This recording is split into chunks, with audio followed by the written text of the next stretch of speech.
Parce que je viens d'apprendre aujourd'hui qu'il y avait eu du nouveau. Donc, il y a eu la procureure de la République là-bas, au niveau de là-bas, qui donc a donné beaucoup de détails. Donc, des informations liées à l'accident donc de Glenn. Mes amis, par rapport à l'affaire Glenn, restons concentrés parce que cette semaine que nous allons commencer va être assez chargée. Écoutez la procureure de la République au niveau de Tours. Une enquête est en cours pour homicide involontaire et délit de fuite, indique la procureure de la République de Tours, Catherine Sorita Minard. J'ai demandé l'autopsie de la victime. Il y a aussi des analyses biologiques, toxicologiques et ADN qui sont en cours. La voiture de l'automobiliste a été saisie. J'ai également requis un expert en accidentologie. Une information judiciaire va être ouverte la semaine prochaine. D'après les premières constatations et les témoignages recueillis des usagers de la traversée de la Loire, Glenn y circulait régulièrement sans lumière ni chasuble pour se faire voir, comme le soir du drame. Il a été constaté que l'endroit n'est pas pourvu d'éclairage ni de dispositifs de vidéoprotection exploitables, indique aussi la procureure dans un communiqué.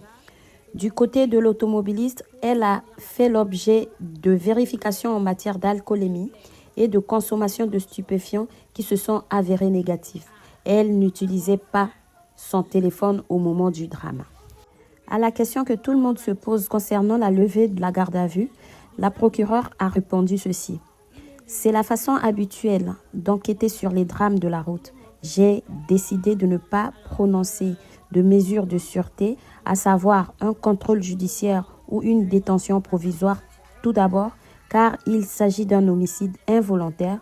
Si cette infraction est bien caractérisée, face à un homicide involontaire, on est dans une absence d'intention de tuer.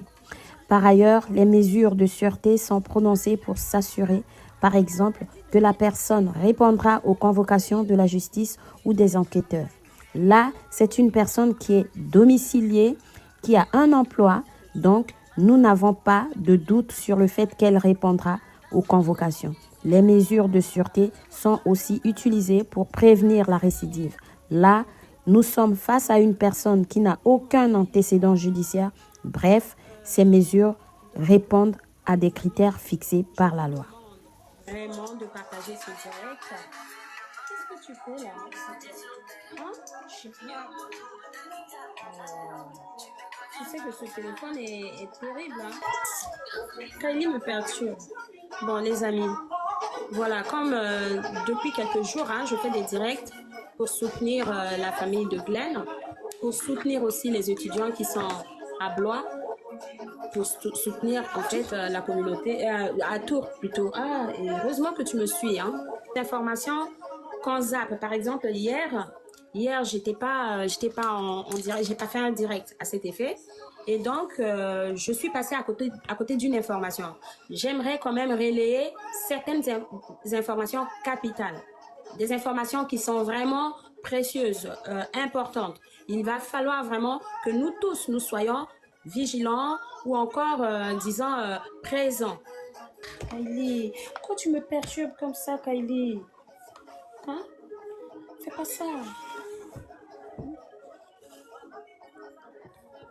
Alors donc,